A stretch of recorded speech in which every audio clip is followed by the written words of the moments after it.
Hey guys, so today I'm going to be drawing out the new setup that my room will be. So I will just do like a little map of my room, basically getting all the correct measurements of everything in my room to make sure that I like it. So this is very important when planning out a room or a building or whatnot. It's basically like the blueprint or whatnot. Just to make sure that you're going to like where everything is and that you're going to like the layout. And this way, especially with reptiles and fish tanks, you kind of can't move them necessarily once you put them there. So you need to make sure that you're going to like it. It's not like a couch. You can't just pick it up and move it. A fish tank is a little bit heavier than that. So it's very important that you make sure that you're going to have enough space in between everything and that everything will end up working great. And as you'll be able to see with this, my original plan would have not ended very well. So I'm very glad that I drew it out in this way. So first, I started off with the basic scale. So I decided what each block, like what the length it would be to be able to like fit on the paper properly. And what I decided was that each side of the blocks were 6 inches, and then I did a little drawing, basically a sketch of what I thought the room would end up looking like, just so I know where everything is, but not the actual lengths. But the whole idea here for the rest of it is to get the lengths. So I did the lengths of the room, figured out where the door was, and then just started adding things, started measuring the things that I already have, and putting the lengths of the planned lengths for the things that I haven't built yet.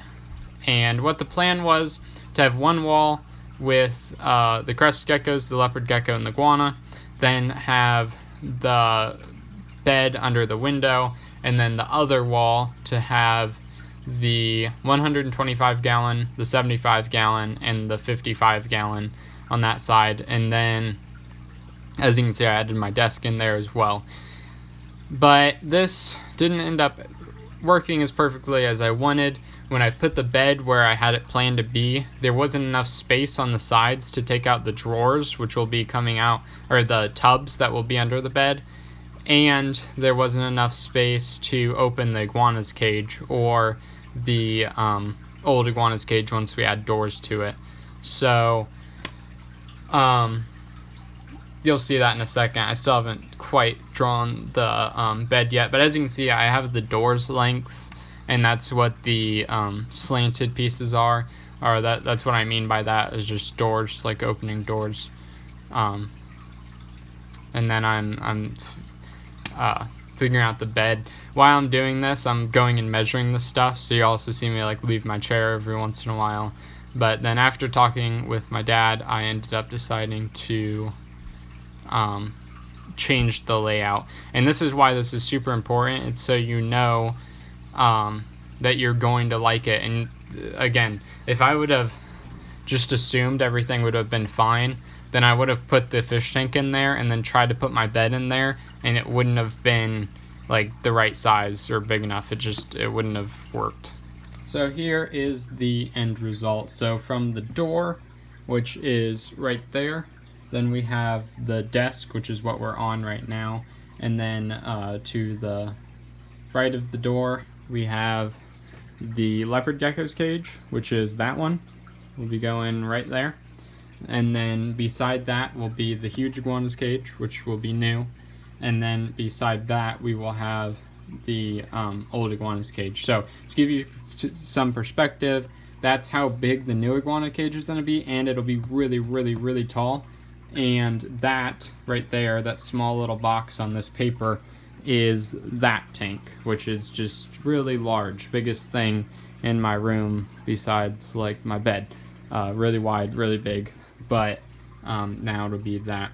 So then beside that will be the 125 gallon stand. So it'll have a 125 gallon on top, and then below it will be a 75 gallon and a 55 gallon.